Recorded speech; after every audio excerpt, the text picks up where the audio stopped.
여러분 안녕하세요. 최신 세계 경제 뉴스를 발췌 소개하고 제 의견을 곁들이는 세계 경제는 지금 Current Issues of Global Economy 편집자 정견만입니다. 네, 9월 26일자 세계 경제는 지금 시작하겠습니다. 오늘 토픽 2건, 단신 3건, 그리고 미국 시인 워즈워스 롱펠로의 인생 창가 시를 소개하겠습니다. 오늘의 토픽은 미국의 정부 부채가 10월 중에 그 상한선인 22조 달러에 달하게 된다는 CNBC 뉴스입니다. 두 번째 뉴스는 중국이 암호화폐에 대해서 재차 강력한 규제에 돌입하였다는 CNBC 보도입니다. 네, 오늘 또 단신 3건을 올렸는데요. 첫 번째 단신은 한국 시간으로 9월 25일 새벽 현재 코로나 바이러스 발병 및 백신 접종 현황입니다. 두 번째 단신은 G7 등 부국들이 후진국들에게 백신 기증을 약속하였지만 여전히 공급이 지체되고 있다는 BBC 뉴스입니다. 세 번째 단신은 다음 주 미국 금융시장 주요 이슈 및 일정입니다. 네, 오늘의 토픽, Fight over the debt ceiling has the potential to tank the US economy. Here's what it means. CNBC 뉴스 보시죠. 미국의 정부 부채가 10월 중에 그 상한선인 22조 달러에 달하게 된다고 옐렌 재무장관이 말하였습니다. 의회가 이 한도를 인상해 주지 않을 경우 정부 지출 중단, 즉 Government Default 사태가 되고 사회보장금, 메디케어 지급, 세금 환급, 공무원 급여 지급 등이 정지된다고 경고하였습니다. 참고로 정부 부채 한도란 국회가 승인한 정부 차입 최고 금액을 말하는데요. 정부 세출이 세입을 초과하게 되면 정부 차입이 필요한데 미국은 정부 차입을 국채 발행 형식으로 하므로 데트 실링은 사실상 국채 발행 한도와 같은 의미입니다. 현재 미 의회는 부채 한도 인상과 관련해서 실랑이를 벌이고 있는데요. 민주당은 부채 한도를 현재 22조 달러에서 28조 5천억 달러로 인상할 것을 주장하고 있고요. 민주당은 이 안이 그액 예산 3조 5천억 달러에 달하는 그액 예산과 연계되어 있기 때문에 한도 인상에 반대하고 있습니다. 미국은 1917년에 정부 부채 한도를 법제화하여 도입하였고요. 1960년부터 현재까지 총 78번의 한도 인상 또는 유예 조치가 있었습니다. 오른쪽 편은 2012년 이후에 정부 부채 한도 추이인데요. 트럼프 집권 이후에 급격히 상승하고 있음을 보여주죠. 만약에 국회가 부채 한도 인상에 실패하면 정부 디폴트 사태가 되죠. 따라서 사회보장금, 급여 대공사 대금, 이자 등의 지급 불가하게 되죠. 정부는 셧다운되고 금융공황, 실업사태 등 대재앙을 초래할 것입니다. 2011년에 채무 불이행 직전까지 갔었는데요. 그때는 S&P 500가 당일날 18%까지 급락하였죠. 제 생각으로는 과거 사례에 비추어서 US Government Default 사태로까지는 않을 거고 여야가 마지막 순간까지 실랑이 하다가 민주당의 그에 예산 일부 삭감을 조건부로 부채 한도 인상 합의를 할 것으로 생각되는군요. 네, 오늘 두 번째 뉴스. China is cracking down on crypto again. Here's what that actually means and how it affects US crypto investors. CNBC 뉴스 보시죠. 중국이 지난 주말에 암호화폐에 대해서 재차 강력한 규제에 들어갔습니다.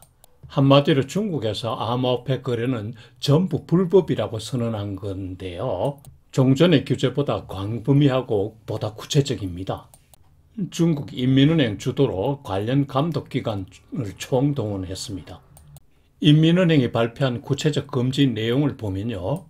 은행 그리고 비은행 결제기구를 포함해서 모든 은행의 암호화폐 거래가 서비스가 전면 금지됩니다. 거래 주선도 금지되는데요. 암호화폐 거래 특성상 당사자 간 매칭이 중요한데 이 매칭을 못하게 하는 거죠. 그리고 세 번째로 암호화폐 발행 그리고 관련 파생상품 취급을 금지하고요. 네 번째로 해외 거래소를 통한 암호화폐 거래도 중국에서 금지됩니다. 이번 규제의 표면적 이유는 전력 과다 사용으로 탄소를 과다 배출한다는 건데요.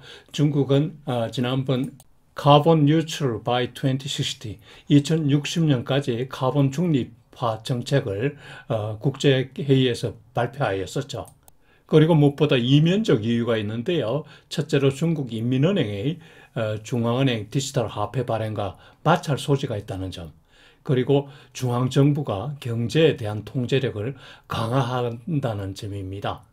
중국의 강력한 암호화폐 규제에 대한 시장 반응은 암호화폐 가격의 급락을 가져왔죠. 금요일 날 비트코인이 6% 가까이, 그 에스리움은 9% 이상 하락하는데 이어서 토요일에도 비트코인이 3% 가까이, 그리고 에스리움이 5% 가까이 하락하였습니다. 중국은 물론 홍콩의 그 암호화폐 소유자들이 자구책 모색에 나섰다는 보도가 나오네요. 향후 암호화폐 규제 전망을 보면요, 중국은 거래 금지 조치를 계속 실행할 것으로 예상되고요. 미국은 규제 강화 움직임이 벌써 나왔죠. 옐렌 재무장관도 얘기했고 파월 연준 의장도 암호화폐 문제를 제기하였습니다.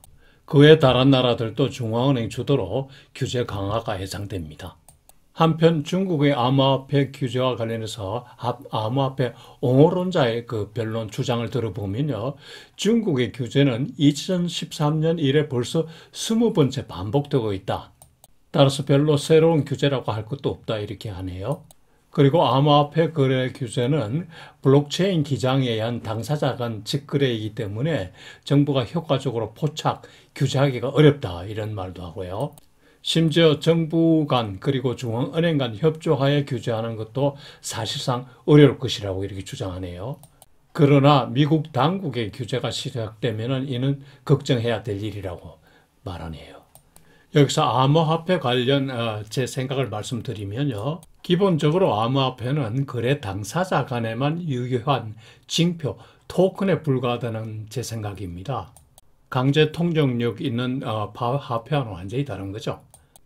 암호화폐는 불법 거래 그리고 탈세 수단으로 사용될 수 있고, 그리고 발굴과 그리고 유지에 과다 전력을 사용한다는 점, 해킹 등의 문제점이 있기 때문에 저는 당연히 규제가 불가피하다는 생각입니다.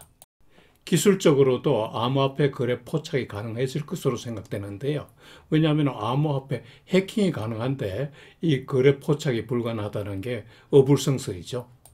그리고 화폐 발전사에 비추어서 중앙은행이 디지털 화폐 발행은 명백합니다. 앞으로 CBDC가 발행되면은 크립토커런시 암호화폐는 축출될 것으로 생각이 되는데요. 중앙은행 입장에서 양자 간의 마찰 소지를 해소하기 위해서 암호화폐를 추가 규제할 것이고, 한편 미국 정부는 토큰의 일종으로서 스테이블 코인 발행을 검토하기 때문에 이와도 마찰 소지가 생기게 되죠. 암호화폐의 입지가 더욱더 축소되는 거죠. 오늘 첫 번째 단신 9월 24일 지네바 현재 시간 오후 6시 35분 현재 세계 코로나 바이러스 확진자 수는 2억 3,041만 8천 명으로 지난주 대비 1.5% 증가했습니다.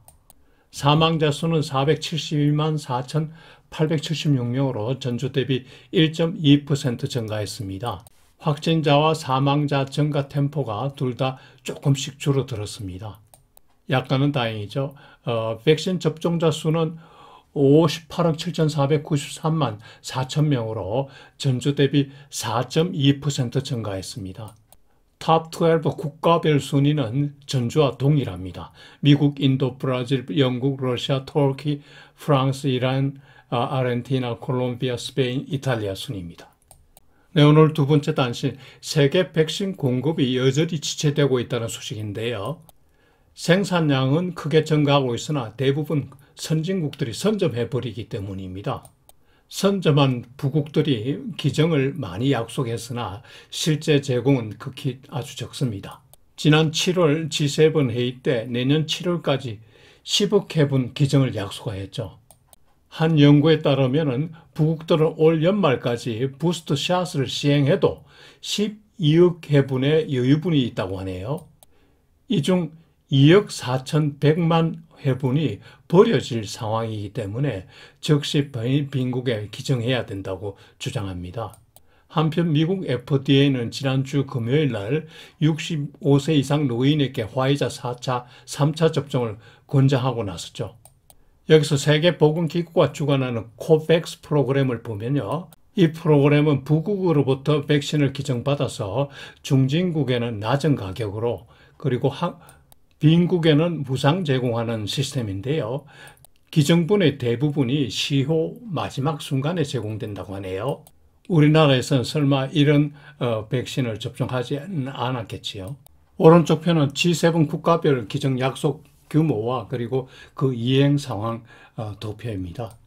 한국도 백신 기증국이 되었으면 좋겠군요.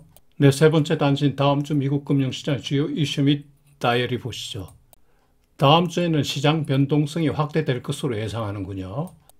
국채 수익률 추가 상승 여부가 관심이 되고요. 그리고 제롬 파월 연준 의장과 제넷 옐런 재무장관이 국회 청문회에 참석해서 발언하게 됩니다.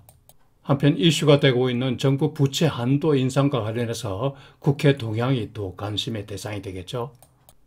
요일별 일정은 부침표를 참조해 주시기 바랍니다. 네, 여러분 오늘도 세계 경제는 지금을 예청해 주셔서 대단히 감사합니다. 다음 한 주도 즐겁고 보람차게 지내시기 바랍니다. 여러분 안녕히 계십시오.